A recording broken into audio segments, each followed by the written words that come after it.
Hey, thanks for joining us for another episode of Triple Play. Don't forget to like and subscribe, and don't forget to support those that support us, because we appreciate the opportunity to be able to put these out. And that includes our main sponsor, Brookes Bible College. We're happy for Brookes Bible College to be our sponsor because they are amazing. If you need a biblical degree and want to be a pastor, a missionary, or get into counseling, they do counseling, biblical counseling degrees, consider checking out Brookes Bible College. You will come out of Bible college well-educated, ready to preach, ready to do ministry, and have hardly any debt, which most places can't even begin to say that. Awesome people. Just literally was talking to their president last night. So just, again, consider Brookes Bible College. If you're just thinking about ministry, thinking about wanting to, maybe you're somebody in a lay church and just want to get deeper in God's Word, have a better understanding of it. Brookes Bible College was actually made as a lay institute, turned into a full-on Bible college. And, again, you're pastoring a church 75 to 100, like the average church in America. You're not going to be able to do that if you've got $100,000 worth of debt. If you're sending your kids to a liberal arts college, good luck. I mean, there may be some biblical principles in there, but most of the liberal arts colleges have all been overtaken. So, true Bible college, consider it. And especially if you're looking into doing something in ministry or want to get deeper in God's Word. So consider those guys. That said, excited about today's guest. He's a friend of mine. We've known each other, since Moabab. Almost 30 years. There you go. So just a little while. It's been a minute. Yeah, and we've done church life together. We've done some life together. We did college life together. So we've done some stuff over the years. Yeah. And but one thing I've always seen in Jason is an unshakable faith. So I'm excited to have you here, Jace. Jason Scott is our guest, and let's just start with some simple things. Like, give us a little bit about where you came from, where you went to school, a little bit maybe about your upbringing, and kind of maybe to intertwine that a little bit with your coming to know Christ. Absolutely, dude. First, thanks for having me, man. I'm stoked to be here. Any opportunity to come and share what God has done, right? And just how incredible He is and how He's still active and moving today. It's awesome. It's incredible, right? And so we got to put these stories in the forefront, which was what's great about one of the things you guys do. But so I'm Jason Scott. Recently hit that number 50. So just a number, right? So to all the haters that told me growing up I wouldn't make it past 30, this one's for you. But I was a military kid. My dad went from green to blue. He was in the Army and then the Navy. So I was born out on the East Coast in Norfolk, Virginia, big naval base. That's interesting to go from Army to Navy. Yeah, it's usually the other way around. Yeah. Guys that will do blue and green. But when my dad was in the Army, he did security ops in the DMZ in Korea, which wasn't talked about a lot. Still isn't. We're still there, yeah. Right? But he actually got hit with Agent Orange. Really? Yeah. And my uncle just died of Agent Orange. I'll come back to that as part of my story, so I just want to throw that in right there. But so we lived in Florida, had a home invasion while we were on the naval base. My dad was about to go out on a tour. And so he sent us to Illinois from Florida to live with my grandfather. That's how I made it to the Midwest. Okay. Dad got out, planted our roots in Southern Illinois, and grew up predominantly in Centralia, Illinois, home of the winningest basketball team in the nation. Centralia Orphans go Orphans. I'll be an Orphan until I die. There you go. Yes, I still rep C-Town and the Orphans. And my dad actually works at the school now. Oh, that's cool. He's a custodian there. Loves it. Yeah. I mean, he's been around kids, keeping young. Once you're retired, what a great place to be.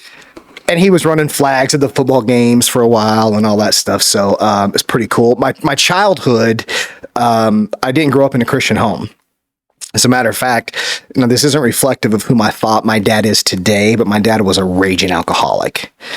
There's a lot that comes with that as a child when you have a parent or parents that are alcoholics. In my case, there was no physical abuse, but the emotional abuse, unintentional, but because of their sickness and their addiction, it comes into play. Sure. And I didn't realize back then how much that would impact me as an adult, right? Because trauma's real, right? God provides a way out of that. God provides provision to have victory over trauma and those things. But as a child and growing up, you don't know then that it's traumatic. That was one thing I've just recently learned, was like looking back on those moments, I was physically abused by my grandfather. I never told anyone because I didn't know it was wrong. Right. And so there's these things that happen to you that actually, despite how horrible they were and the trauma that comes from them, they still shape who you become. It's still part of your story. Sure. Right. So I don't hide the bad stuff when I share my story. Like, I think it's imperative that we tell the stuff that's not warm and fluffy, because life is not comfortable. Life is not warm and fluffy all the time. I mean, Scripture talks about suffering. Paul says it greatly. He says, if a child of God, then an heir with Christ. If an heir with Christ, there'll be suffering, provided that you be glorified with him. Like, there's gonna be suffering. And that's a big piece of my story. So I went to college in Missouri Baptist. Before I got saved in 1991 as a junior. But before that, I had gotten into the street life. So I literally came from dealing dope to the pulpit, like, boom, got set free. Were you at Mobab all your whole time there? Did you come to Mobab your junior year? Were you already at Mobab? I came to Mobab my sophomore year of college. Okay. Is what I had done. So 94, 95, I think. Okay. And then you so basically you were there about a year. So what got you to Mobab? Why Mobab? So after I became a Christian, within 6 months, I started preaching. And so I spent a year after high school, I was like this young preacher in Southern Illinois and was doing revivals. I preached in parks, truck stops, like just whatever I could do. And my pastor at the time, Pastor Carl Barnfield, he's still at Eternity Baptist Church in Centralia. He was like, man, you really need to consider going to Bible college. He's like, you got something. God's doing something. I was like, cool, I'm in. So you were saved prior to going to Mobab, and you were dealing dope, but in Centralia, Illinois at that time? Yeah. And so when I got saved, man, I walked When did you start dealing dope? Sorry. 12 years old. Okay. Yeah. So it was literally the night my father left us and walked out on my mom, my sister, and I got high for the first time the next night. And within just a matter of weeks, I was selling marijuana. And using. Yeah. And then that led into, cocaine. And so I led like this double life for the first few years of high school, because I was also an athlete, right? So I knew like the preppy kids and the athletes, but then I knew the street guys too. But my business was with adults. So you deal to adults. That's interesting. And even some teachers. Really? Yeah. I mean, I had a teacher at the high school that was probably one of my biggest customers. Wow. Dope? Cocaine. Yeah. Wow. Eventually. Wow. So I got out of that life. And I won't dwell on how I got out because it's a pretty graphic story. Quick question though, when you were doing it, how did you have somebody providing you, or you were getting it direct to distribution? I had connections in a gang called the Gangster Disciples, based out of what's called the O Block in Chicago. Okay. If you Google it, you'll So it was coming up through the gangs. Yeah. So I always there's a couple of ways you can get it 100%. At that time, and so the gangs were the most common. So it would come up through South America. It would usually be dropped in Arkansas. Well, actually picked up in Mississippi, distributed from Arkansas. Right. And so the marijuana we got out of Arkansas and Kentucky. Kentucky also. Oh, Kentucky's huge. Absolutely. Yeah, so anyway, the cocaine would come from St. Louis. Yeah, and it was probably coming up through Arkansas. It was coming from California up through Mexico into California route? And all the way across down that corridor, right? Interesting. The 70 corridor, yeah. Yeah, I was a lot of it was also coming up at that time from the southern border. That was all part of that movie made with Tom Cruise where they were running coke and pot up through the South America and dropping it off it's coming from everywhere, man. In Arkansas. Well, the Crips and Bloods moved their gangs at one point to Little Rock, Arkansas, because it was a better distribution center across the country versus California or the East Coast. And that's how that's how a lot of the Crips and Bloods came to the Midwest. Absolutely. To distribute. Distribute. I mean, like even right now, let's take St. Charles and Lincoln County, for example. Did you know that, and I know this because a buddy's on a special task force. I mean, we have MS-13 gang members living like in Lincoln County. Sure. They're coming up straight from the border right now. They're infiltrated as part of the illegals. Yeah. And so they're not dealing so much there, but they're living there. And that's like the hub. It's crazy. But anyway, so I got out of that lifestyle, saw some pretty bad stuff, did a lot of things I'm not proud of, but God is gracious and merciful. And when he forgives, he doesn't do it in partiality. He does it in completeness. And man, just bowed the knee, bro. Like my dad got saved, no longer a raging alcoholic. Like when Jesus got a hold of my dad, bro, he got a hold of every inch of him. When did that happen? Was that while you were in college, or would that be later in life? High school, 1990. So he got saved before you, or did you get saved before him? I got saved, and then the rest of our house did. Because if you get the father, you get the family. And had he come back in your life at that point? Yeah, I mean, so I was living with him. Okay. At that time. So you moved in with him after he left the house with you and your mom and so siblings. like my mom worked for like a minimum wage at a candy factory. And I was stealing and shoplifting and all these things and selling stuff at pawn shops to buy food. Like literally. I did that till I got enough to buy a lawnmower. And then I started mowing some lawns. And then I got enough from doing that to buy a bike so I could go further mowing lawns. And I would just knock on doors. I'd just take a street and knock on doors. Then I realized I'm like, I can make more money stealing stuff and selling it.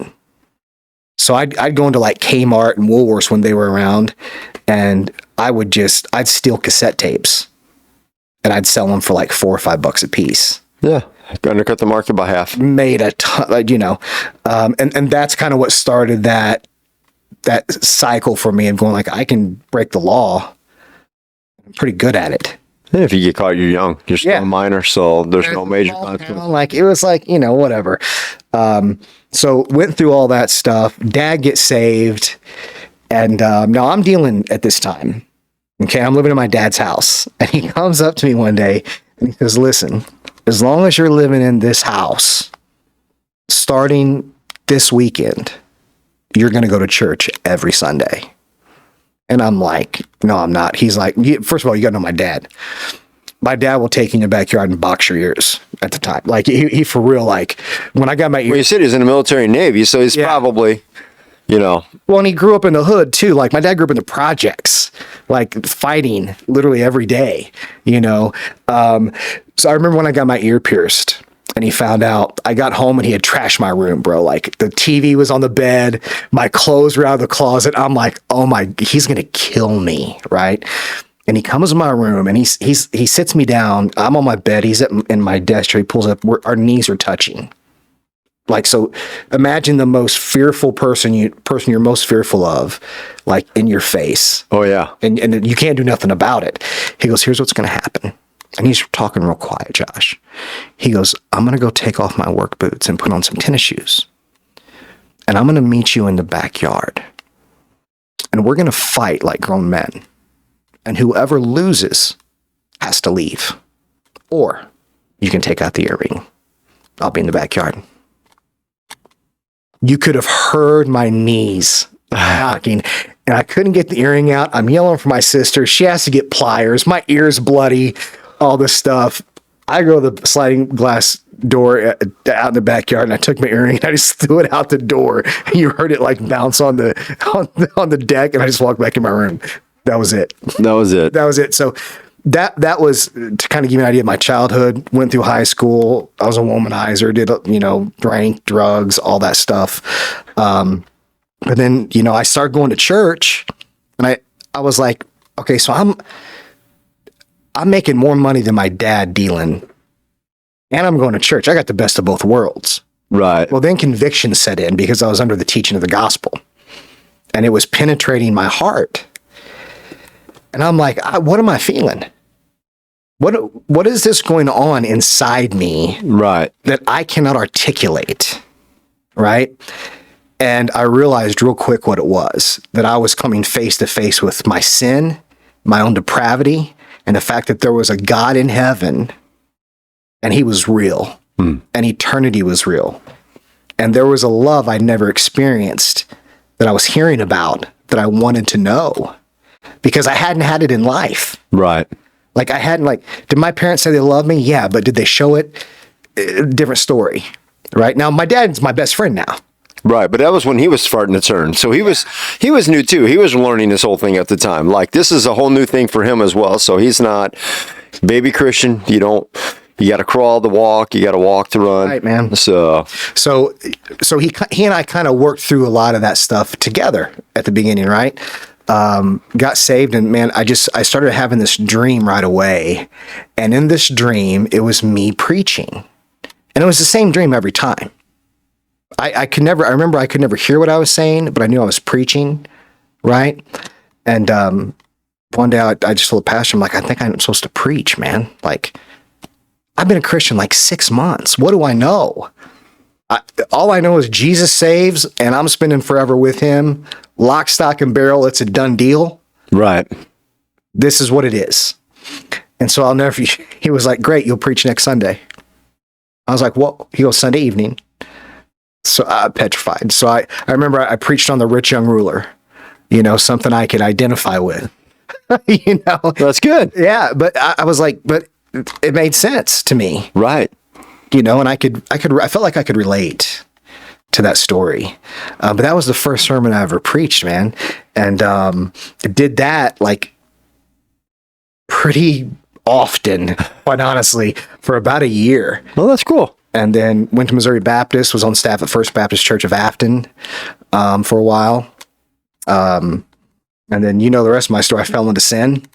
The girl I was dating, we had a child. We didn't get married because of the pregnancy. We got married a year and a half after, right? And again, all transparency, that how that ended. That ended in a divorce. I don't talk much about that just because I don't want to put a bad light on anyone. Yeah, sure. You want to be respectful. The bottom line was, for whatever reason, she felt divorce was the best route to go, and that's what she decided to do. Tried to save the marriage, but when someone wants out, right. You can't. You see, it takes two to make it happen. Yeah. So that's really all I say about that. And then remarried about almost 9 years ago. And so during that time though, you had your daughter. You were raising her up and being a family. And I saw you were still doing ministry, not necessarily on staff at places, but you were plugged in at various churches. Some of us sometimes together. We did some things together, and so. But then your life took a radical change not too long ago. So, and I say not too long ago, it probably feels like a forever ago to you, but for somebody like me who it feels like just the other day. But tell me what happened? How did you start to find out about where you're at today? Well, I always knew that that God had equipped me with some skill sets and gifts when it came to teaching, shepherding, and just biblical knowledge. Right. The pursuit of that. And I had the ability to communicate. I was already a public speaker. I was doing public speaking in high school and stuff. It was just really weird. Right. And so began to just really seek the Lord on that. Like, what does this look like for me? Am I supposed to be a pastor vocationally or whatever? All I knew I was supposed to teach and preach and disciple. So I just literally would just look for opportunities. Hey, can I preach? Can I teach? Like whatever I could do. Sure. Started discipling, So probably about the past 12 years of my life have been the most involved actively in ministry. I've always been involved, whether it was leading worship, teaching a class here or there, whatever. But I mean, as far as like it being my pursuit, not just here, but even internationally, that really is what took off. And so I just invested in myself, right? Because I didn't finish college, right? But I knew some really smart people. I knew some people in the faith that I looked up to and that had mentored me. And so I just became a student, quite honestly, as an adult of the Bible. I got past just reading it. You know what I'm Right. saying? Like, Right. And I think even at where we went to school, they weren't the best at teaching like hermeneutics. no, not at and, all. Yeah. and digging into God's word, and then balancing it with how to not only study but how to accurately interpret scripture. And so, some of that can be taught. Some of it is just straight mentorship. So Yeah, I mean, but having a solid exegesis and being able to break scripture down, just learning that process pays huge dividends spiritually. for sure. And so I remember when I kind of got my own rhythm of study. For me, that's what changed everything. Gotcha. The more you study God, the more you know about his character. The more you know of his character, the easier it is for you to identify where he is active, right? And I read a book. This is what was really this was the pivotal moment for me. Okay. What book? Desiring God by John Piper. Great book. And bro, you already know I'm a crier, but that book wrecked me for months. Yeah, it's a really good book. I like John Piper. I just reread it this year, early in this year. And I remember I was at home and I was studying, and I was reading about suffering and all this stuff, and Piper has a lot to say about that. And I said a really dangerous prayer. And this is what set my adulthood into motion where I'm at now.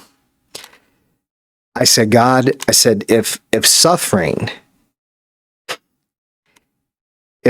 will make me more like you, I'm asking to suffer. Dangerous prayer. Very dangerous. Very dangerous prayer, but I meant it. And God answered that prayer. We can lay out the last 10 years of my life of what God's done, and you can see where he's used suffering to bring me to the place I'm at today. That's awesome. And if it wouldn't have been for that, and I'm sure we'll get into some of that stuff, but if it wouldn't have been for that, I don't think I'd be alive today, being able to do what God's letting me do. Right. And surviving, bro. And we'll get into that, but like, it makes life look different for me. Sure. But that's my message. A lot of places that I get to go and preach or teach or talking to strangers, that are suffering and hurting, because one of the questions you've heard a million times, I've heard it. Why did bad things happen to good people? Why does this happen? Why is my mother sick? Why am I going through this? We don't have answers for all that. No, I always think of the quote that C.S. Lewis said, that pain is God's megaphone. Amen, brother. And it's scripture. It is throughout all of scripture, right? Mm-hmm. And so I've just embraced that, because I've realized that is how God prunes me and draws me in, has been through suffering. And so if someone said, hey, what's your message? What has God called you to do? And God has called me to be a protector of the teaching of the integrity of the gospel, right? In its fullness. And through that, in my own life, my experiential life, right, is to share the beauty of suffering. And that's what I'm doing, man. Now, that's not all I'm doing, but that's at the heart of the core. What's going on right now in your life is that you prayed that prayer and God responded. So let's talk about how God responded. Let's get into what medically and kind of how that all came about. So you say the dangerous prayer. Mm-hmm. What starts to happen? My body starts falling apart. I had a football injury in high school. Back then, so this was in 1990, I got hurt. And I wish it was like this really macho story, but it was an accidental interception. Okay, I played linebacker and defensive tackle. I never wanted the ball. Like, I would intentionally not catch a ball if it hit me, and I just wouldn't do it. We're playing our number one rival. Okay, corner misses his guy. I'm playing linebacker, so I pick him up, right? And I'm quick for like 10 yards but if it goes past 10 yards, you're smoking me. I don't care who you are, And so I go to cover this guy and I see him looking up. So I just turn. I'm not, this is not my position. This isn't what I do. And so I just kind of turn and the ball hit me in the numbers.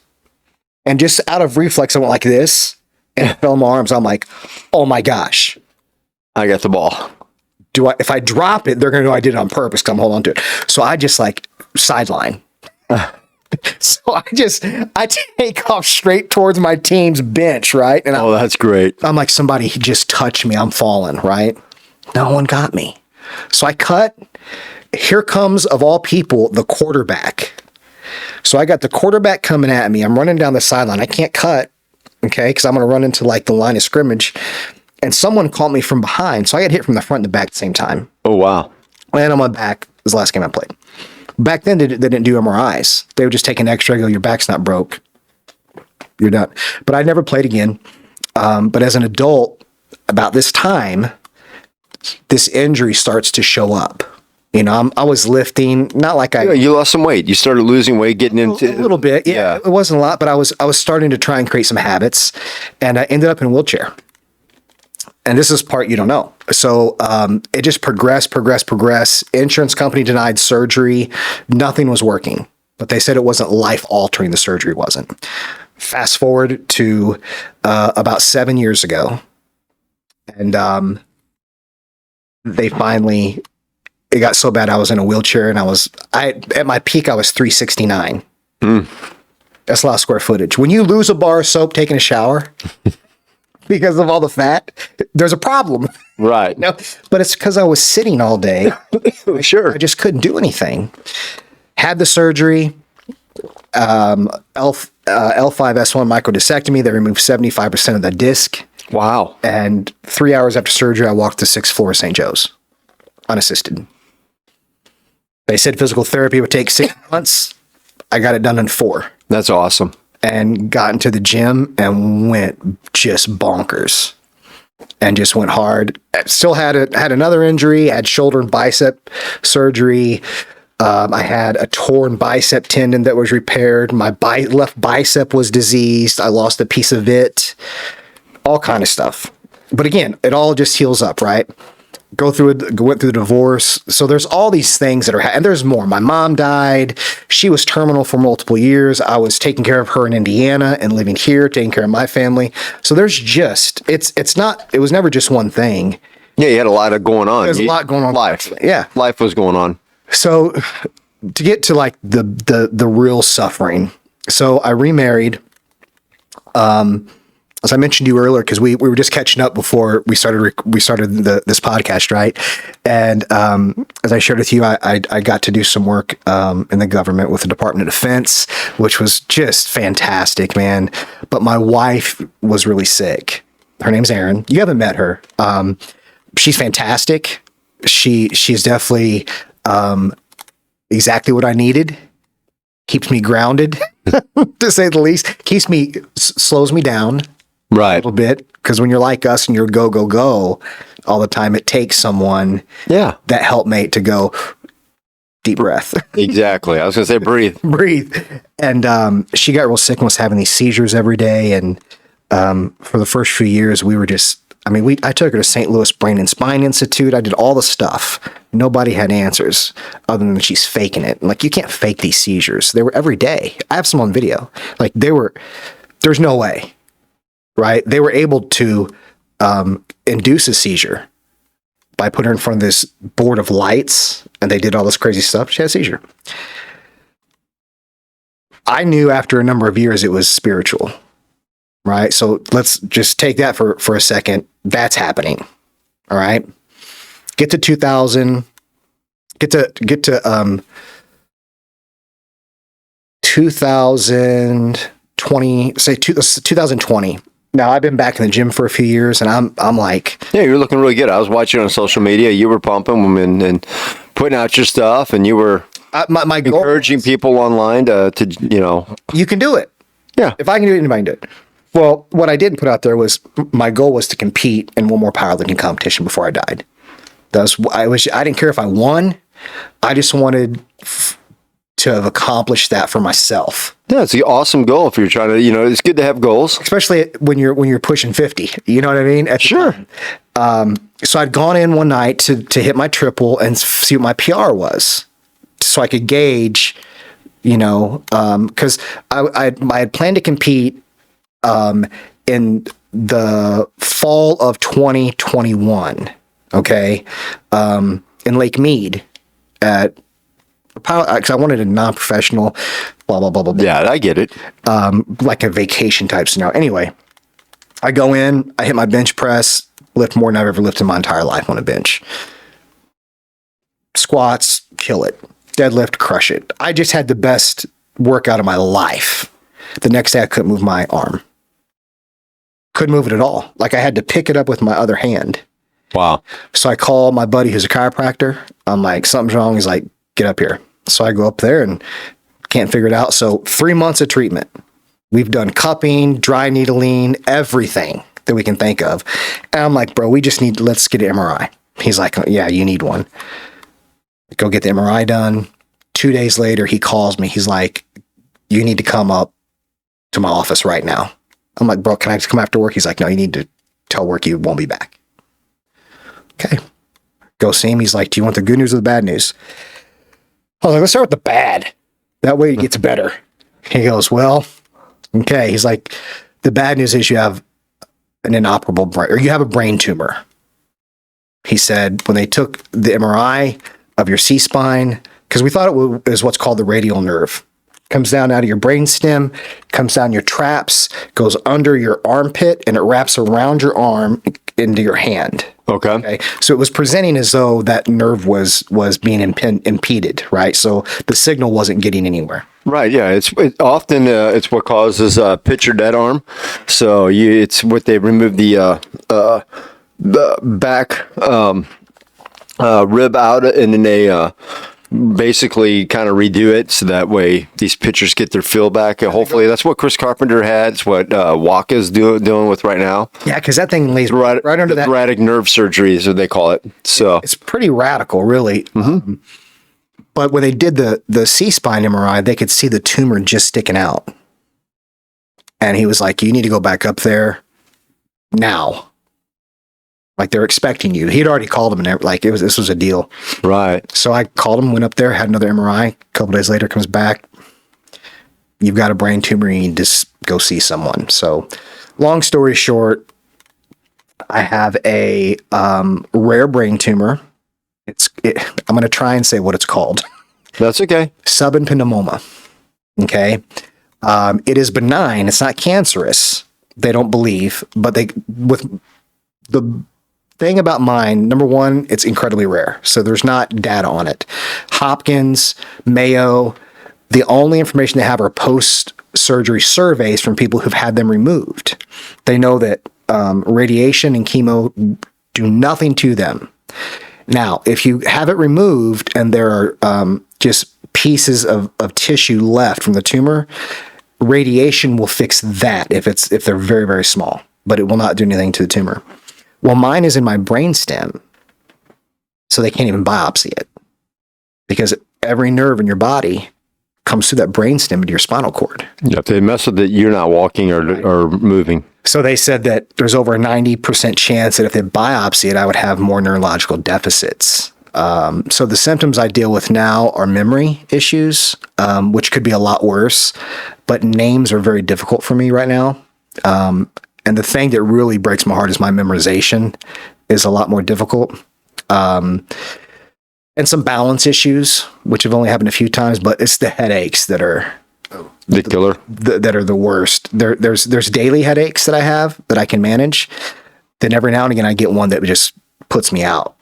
I got to be in a totally black room and it's silent. So the average person that has any brain tumor in their brain stem is 3 to 5 years life expectancy. That was in 2021. Wow. March 2021. And through that, I got into the best shape of my entire life. I reversed type 2 diabetes without medication. So it's people have a very hard time understanding how I am as happy as I am, smile the way I smile, and still love the way that God's called me to love when I'm on borrowed time, right? I mean, having your wife look at you and go, she said this to me one night. She's like, I feel like I'm going to lose you sooner than later. Like, that's a hard conversation to have. Right. But through this all, God is like, I'm going to use this to bring me glory. Jason, it's not about you. It's not about you. So I'm going to dwell in you in such a significant way because we don't want people to see you. We want people to see me working in you. And we want people to see the joy that I bring in you. So, Jason, you're going to be a reflection of my beauty and glory. Now act like it. Yeah, glorification through suffering. That's it, man. And so that's where we're at, and so that's where you see that, I've been pretty active the past couple of years. Well, every day could be your last day, right? Yeah. I mean, when you're told that your expectancy is 3 to 5 years, maybe. Yeah. I mean, you just go, bro. You just go after. Every day it could be lived like it was your last day. Yeah, and so but there's so much beauty in it for me, because God has brought me through so much, and so when I meet, it's crazy. So when you find yourself in certain situations, and you've probably done this in life a number of times, when something is front and center in your life, you'll see it more often around you. Yeah. Okay, so it's just like if you buy a white car, all of a sudden, I had to buy I bought 2 cars in the past year because both of ours exploded. Well, my wife drives the nice one. She's got the 2023 Kia Telluride. I've got a decent car, 2016 Acura TLX, fantastic for me, but it's white. I never noticed how many white cars there were until I had one, right? I never realized how many people in the church, let alone outside, are suffering and they're being quiet about it. But then when they know that you're dealing with a similar thing, it's like you start seeing it. For some reason, God opens the doors where you're able to make a connection and love on people and share your story of how God has brought you from this position of this inoperable brain tumor, but not living as though you're dying. Right. So it's living for the sake of the cross, man. And what do we do with our breath while we're here on earth for the renown of his name and for his fame, bro? Like, when do we get, what does it take? I'm about to get fired up. What does it take for a believer to get past just inviting someone to church and saying, let me tell you who Jesus is? I recently was at dinner with someone. This has happened a number of times, to be honest with you. And I love like going to dinner and talking to the servers and stuff like that. Me too. And I always ask them what I can pray for. Whenever I'm going to share Jesus with a stranger and I'm going to evangelize, I have a certain series of questions in my pocket that I go to. And I have these specific questions because no matter what they answer, I get to go to the next one. It just helps me build my case for how I'm going to end the conversation. And the first question is always the same, Josh. It's always, now if they're a server, I preface it, I'm like, look, we've already determined what your tip is and it's going to be good. So no matter what you say, the tip stays the same. Fair? And they always go, absolutely. Because I'm talking about money. I'm like, I'm a conversational guy, so I want to talk with you while you're serving us. I want to talk to you. They're like, fine. I've never had someone tell me no. It's never happened, Josh. That's awesome. And the first question I ask them, I'm like, you know what? I love to ask people this question because I'm a curious guy. Do you believe that forever exists? Do you believe in eternity? And no matter what they say, my response is, how did you come to that resolution? Like, what brought you to that? And I'll listen. But someone saw me do that. They got uncomfortable watching me. They weren't even talking. You know what I'm saying? Yeah. This is a seasoned believer. So when I got my diagnosis, I backed out of, I was at Two Rivers. I was director of security there. I stopped serving because we didn't know what was going to happen. Sure. Right. And with where my mind was and trying to deal with all this, I didn't need a leadership role, right? I was the first to say, I need to back out. I shouldn't be leading anything right now while I address this. But I got really bored with my time, on Sunday mornings, not having anything to do, at church. And I had been studying the gospel, like the fullness of the gospel. And I realized that I had never heard it the way I was seeing it in Scripture. And here's what I mean by that. So I asked 20 men of different walks in their journey, some newer believers, some very seasoned, like men I look up to. And I said, how would you define the gospel? That was a question. How would you define it? And they might ask a question. And I go, look, it doesn't have to be academic. So not share it with me, but how would you if you were a teacher, if you're a professor, how would you define the gospel to a class, your Sunday school class or whatever? And I heard a lot of things like, it's the good news. Now, that's not entirely wrong, but there's more with that. Right. That's the quick answer. It's the good news of what would be the first thing, right? I heard all kind of stuff. Out of those 20 men, in all transparency and honesty, because this kind of set some things in motion for me, if I was a professor, I would have passed maybe 3 of the 20. And it broke my heart. It devastated me. So I committed some time to studying the gospel to make sure that I had an understanding. Because if guys I look up to are telling me something about the gospel that doesn't sit well, I want to make sure that I have the basics. That's really what it was. It was like me getting back to the basics. And so that set something in motion for me also. So I'm going through this. I got this brain tumor, right? My wife gets delivered from this demonic presence that was giving her these seizures. She gets out of using a cane. She flushes her seizure medicine down the toilet. We throw away her medical alert bracelet. She gets a job for the first time. Like, dude, God is just like, despite the suffering, blessing, blessing, blessing, blessing. Despite the suffering, look at my glory, look at my beauty. Here's some more mercy. Here's some more joy. I'm not just going to provide. I'm going to over provide for a while because you're going through some stuff. I'm going to visit you. And our visits are going to be more intimate than they were before because I'm doing something in you and to you to bring you closer to me so that you act like me more, that you walk more like me, that you talk more like me, that you love more like me, that you give more like me, that you serve more like me, and that you teach more like me. I was like, God, that's a tall order for someone who's an absolute punk. Because I am. On my best day, I'm rotten.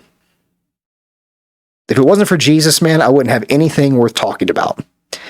But bro, God showed up and has been showing off ever since. And so then he gives me a vision for this ministry, calling Carry On Ministries out of Matthew 16, right? Where pick up your cross, deny yourself, pick up your cross daily. He didn't say pick up my cross, because we can't pick up his. He said pick up your cross daily and follow me. So deny you, pick this thing up, and follow me. So what I learned from that, brother, is that it's incredibly interesting that Christ was a carpenter.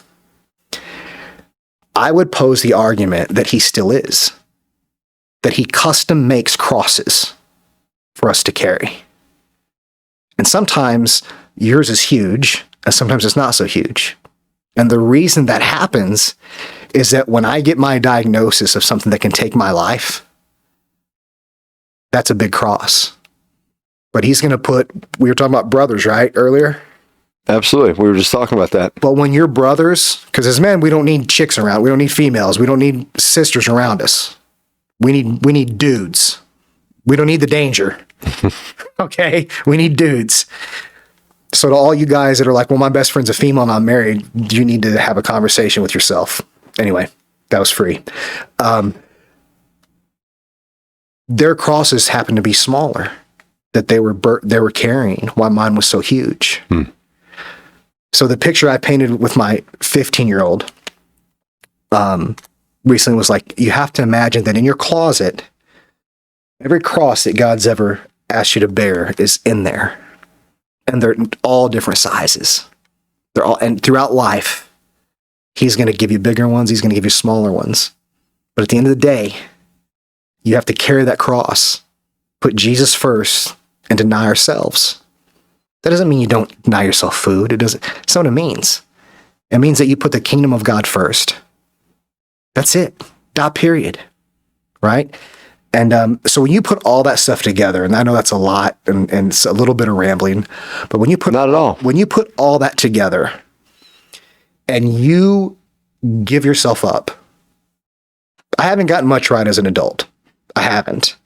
But over the past 2 years, God has stripped me of pride, like naked, where I've had to confess it openly to people. And it wasn't like a boisterous pride.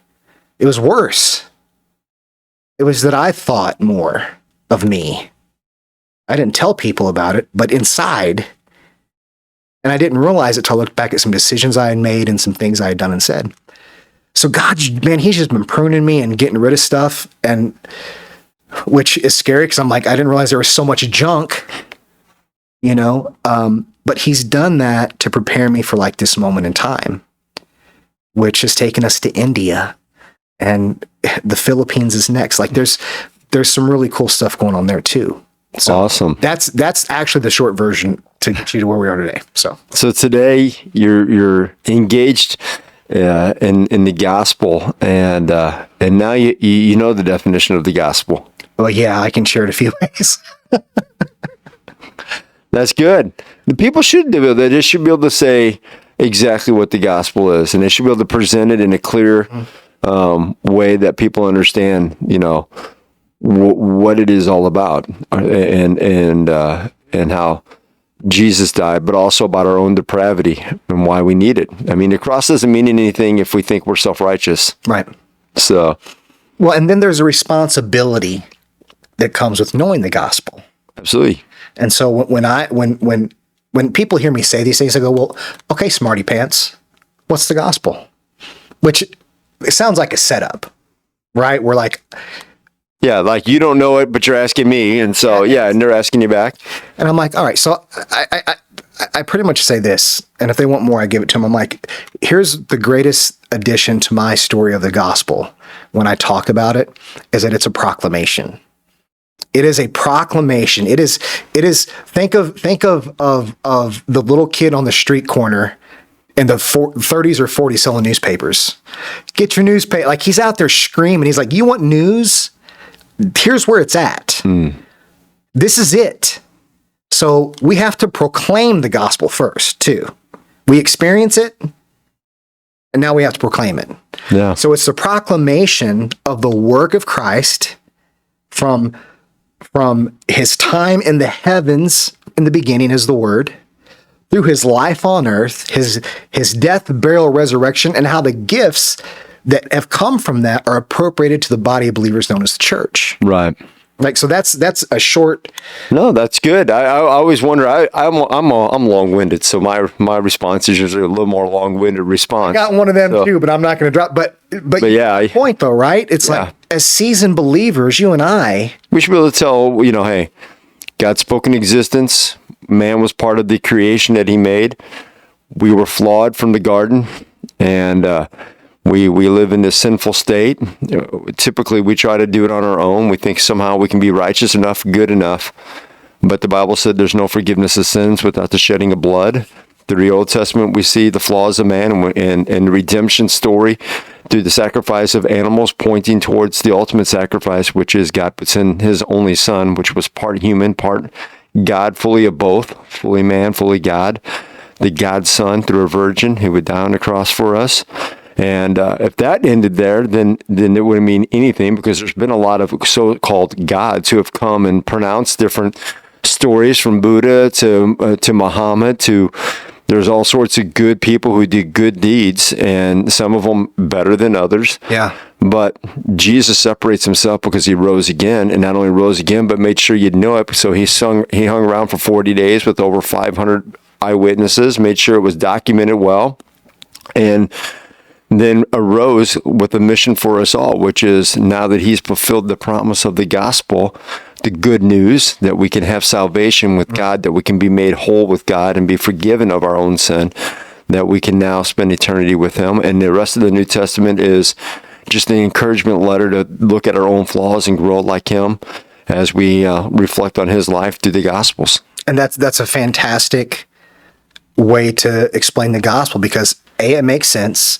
B, the way you articulate it, anyone's going to understand the words you're using. Yeah. You always said you got to, Ron, got to boil it down to third grade level, right? You gotta, Listen, yes. Ron's a little Ronism. So I'll never forget those words. I always like that. And one of the things that you were talking about at the beginning that stuck with me too, is you were saying I needed to know the character of God. Mm-hmm. And one of the things that's always helped me to do that, I had a pastor who challenged us to do what he called the A to Z list.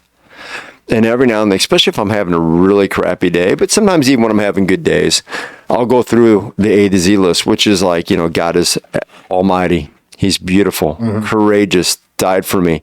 You just go through A through Z and describe characteristics of God, because sometimes we get so caught up reading him, we forget who he is, that he loves us, he cared for us, he's done these things. And so he used to call it his A to Z list. And it's been a good thing for me over the years, every now and then, to whip out and remind myself of this A to Z list, because it keeps me realizing that no matter what I'm facing, good or bad, that God has it under control, and it's to his glory. As you said, glorification through suffering, right? Yeah, dude, it's big. And then God planted this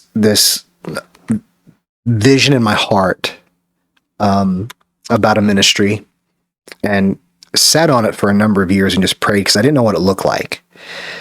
But I was led to that passage in Matthew, just why this passage? Why this? And he said, because this is going to help people carry on. And I was like, that's it, Carry On Ministries, right? And so we don't even have the not-for-profit started. Like, we've just started doing stuff, and we'll get all that stuff worked out. But I ended up meeting a pastor in India by total chance on Facebook. Total, absolute, it was a God thing. So we had a mutual connection on Facebook.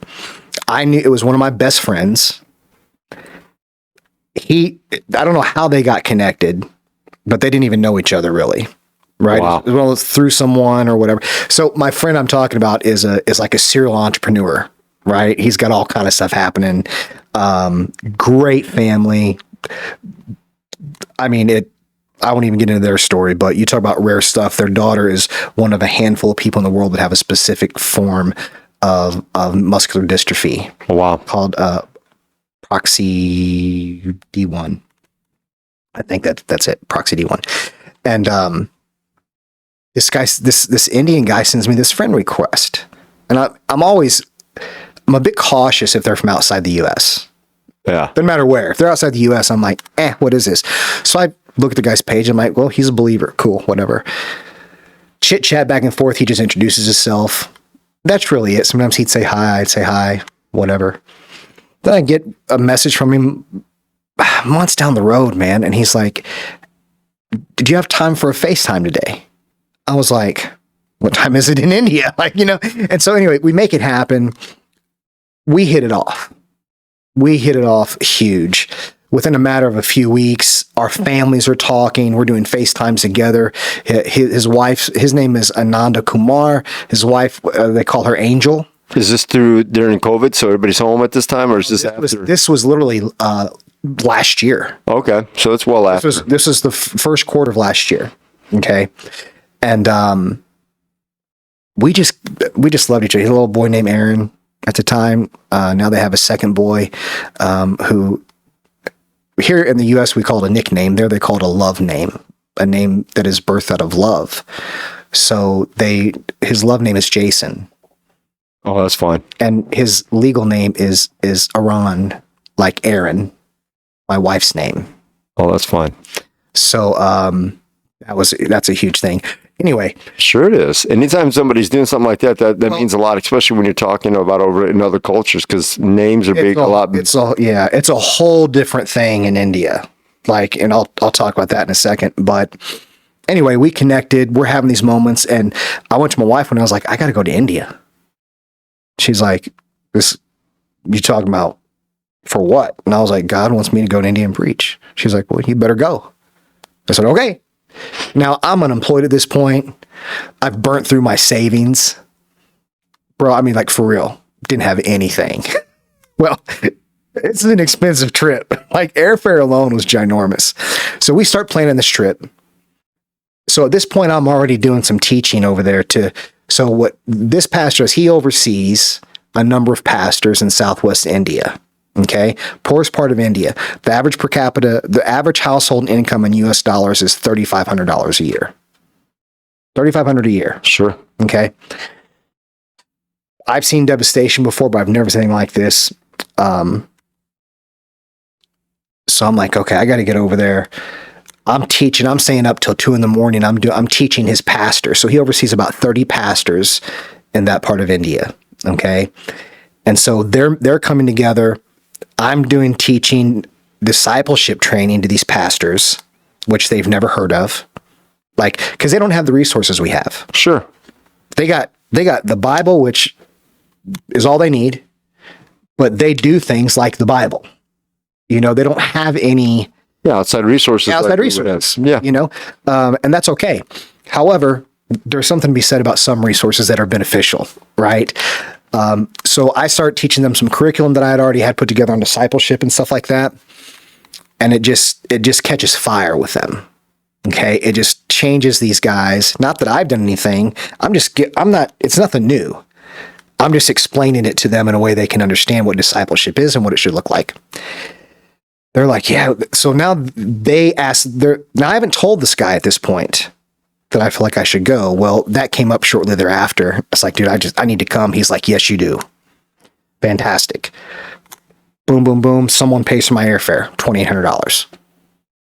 Right? I raised all the money out of like 6 families. Wow. Which means everyone gave big. Yeah. Big trip. Yeah, it was. And so it was just, God did all kind of cool stuff in it. But I get to India. If you want to have every sense you have attacked, go to India. Your smell, touch, everything, every sense your body has is attacked, right? Even personal space. They don't have personal space. They're all like, when they talk, they're right here. You know, it's just way different. I'll show you a video when we're done of what happened when I got there. So when I arrived at the closest airport, we had a 5-hour drive to the village I'd be staying at with this pastor. We got back about midnight, and there was probably 25 people there waiting for me. That's awesome. Honor to them is something we don't see in the U.S. It's totally different. Every place. Now I preached like 17 times in 2 weeks, and that doesn't include the home visits and all this stuff. God just did huge things. Because trust me, I was weak. I was ready to sleep day 3. I was ready to knock out. But after I had preached a few times, it starts spreading that there's some white dude here, you know, talking about Jesus, and other pastors that he doesn't know are calling. They want me to come, and so we're adding to the itinerary. By about the 4th day in, I'm waking up in the morning to go outside for my early morning walk, and there's people outside. They want to be prayed for. They want to meet me. They want to talk to me. And this whole thing's happening, and I'm just struck. I'm just struck with how incredible their desire is for truth. Absolutely. It is something we never understand. So not over here. We're creatures of comfort. Yeah. We don't need God. So that 2 weeks of preaching and stuff was fantastic. God did huge things. We're looking at having 70 home churches planted this year in Southwest India. There's really, really cool stuff happening. I get into it all, but it would be a whole nother thing. But it was, I mean, it's not against the law to be a Christian there right now, but they're about to vote on it, right? So the law there is now, there's even Christian churches, but if they hear you preaching the gospel outside the church, like in the street, they can arrest you. Well, I'm in these places that don't have windows or anything, and they got me on loudspeakers. You can hear me for blocks. So they're like, if the police come, they're going to arrest you. And I'm like, okay, I don't think they're going to come. And they never concerned. 3 days before I leave, the State Department puts out a travel advisory for right where I'm going because of a few extremist Muslims in the area. Well, we still go, you know. But 4 days in, we're pulling up to this village. It was Angel, the family I was staying with. It was his wife's village. Now, they would start church an hour before I got there because that's how long prayer and worship lasted. I mean, it's just, bro, incredible. My wife reaches out and she's like, hey, the police and family services are here. And I'm like, for what? And she says, Kayla's been sexually assaulted. That's my 15-year-old that I told you about. Yeah. She's on the spectrum.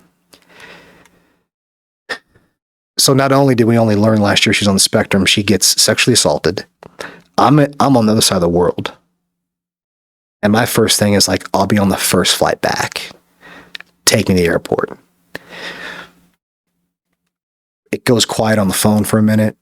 My wife comes back. She's like, she said, stay there.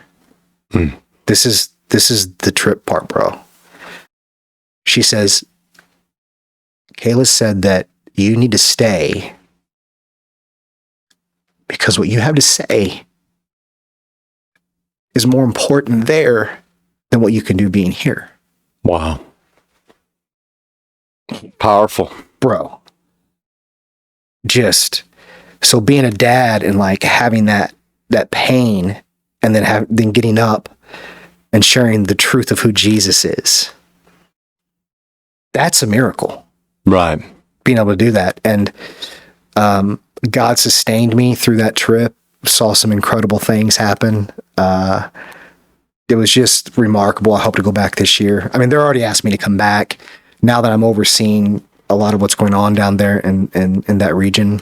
But anyway, so, we've got 40 pastors there that we're trying.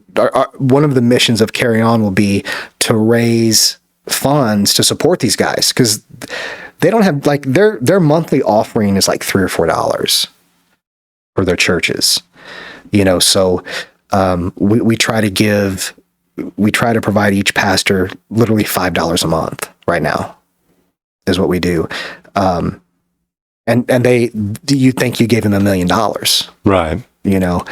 So that's more suffering and the beauty of Christ in it. And Kayla is handling this like a champ, man. We doing the therapy thing, but she's more in tune with who Christ is now than she ever has been before. That's like she's asking questions. She's like, tell me about the Sabbath. Now she asked me with circumcision a couple weeks ago. Wow. That's an interesting conversation. I'm like, okay. I mean, so she's asking, it's so cool to see God working here because she told me, she's like, I don't feel like there's anything bad in my life right now. Anybody else would look back at that assault and go, that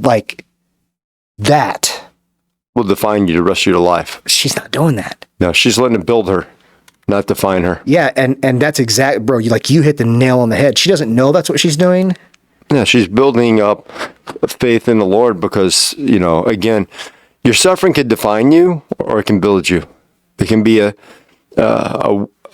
weapon that hurts you or a tool that you can, a shovel can be used to hurt somebody or it can be used to dig dirt. Yeah, brother. So that's a lot of years crammed into a short time, but I hope that kind of paints a picture of what God's doing. I think it's amazing. I think it's amazing that you're able to do what you're doing because most people, if they heard, you got a tumor, you're enjoy 3 to 5 years, they would get fat, lazy, do nothing, and yet you used it as motivation to get better in shape, both physically, but even more so spiritually, because you knew God was going to use it in a mighty way, and He is, and that's an incredible testimony to God, right? Your glorification through your suffering. I mean, I kind of keep bringing it up, but that's all I can think of is I'm taking that John Piper, God is most glorified. When you're most satisfied in Him, bro. Yeah. And you find satisfaction through suffering when you can truly just turn it over to Him and understand that He's using it for His glory. So now we're looking for, we want to get the 501c3 started this year so we can make this more official. So we have a focus on what's going on in India, but now is, trying to figure out how to get in front of people here and get preaching opportunities because I'm an acquired taste when it comes to preaching. Okay. You know me, I'm pretty boisterous. And with my background, I have a little bit of edge a little bit still, and I'm glad that's how I am. It just, when I come with my tattoos and everything, you know what I mean? I don't put on a suit when I preach because that's not me. Yeah. Like, I got a suit, but I don't wear it every day. No, I don't either. I think I have one. So I think it's awesome. So let me wrap this up with this. When you get your 501c all put together, send me the information. We'll put, whenever you announce it, we'll put an announcement out through our podcast here, so people can, if they want to, if they're hearing this and later on they want to support it, they can, and we'll put links to it too at that time. So in the meantime, what I'll do is, if you need to reach out to Jason, you feel led to be in touch, find out more about the ministry, just because I don't want to be out to 28,000 people bothering you, but you can reach out to me through the podcast. All of our info's there. Reach out through our website and whatnot, and we'll make sure you get in touch with Jason. That'd be great. We'll get you his email or whatever, and that way we can have a little bit of a filter there. Love it. So, thank you. That said, but all that said, thank you, Jason, for being here. Thanks for sharing that. I'm still taking that all in, but all I can say is what a testimony to who God is, and I'm so thankful that even through a crazy life that you've had, through ups, downs, and everything in between, that I can always still see God being faithful in and through your life. And I have no doubt that whenever that moment that God calls any of us home, to that last breath, you're going to be glorifying Him. So, Amen, brother. Thank you for letting me come and hang out, man. It was good just to see you, bro. Yeah, it was fun to catch up, wasn't it? Yeah. Yeah. Well, hey, for those watching, don't forget to reach out to our other sponsors. We got Annie McCollum with Resource One at 636-458-1798. Got Chris with CS Design. They do our intro and outros. By the way, should say, if you haven't already known, Resource One does financial advising, but CS Design does web and all that kind of stuff. If you need some tech help, give those guys a holler, 573-436-3717. And Jeff Earhart, State Farm Agency, for all your insurance needs, 314-821-5333, or Jeff. And if you call there, you might just get my co-host who's usually here, Scotty. So anyways, all that said, thanks for checking us out. Don't forget you can support us as well for as little as $3 a month. We appreciate all those. Those add up and help cover the cost of business. So, and with that said, we'll catch you guys next episode. Catch ya.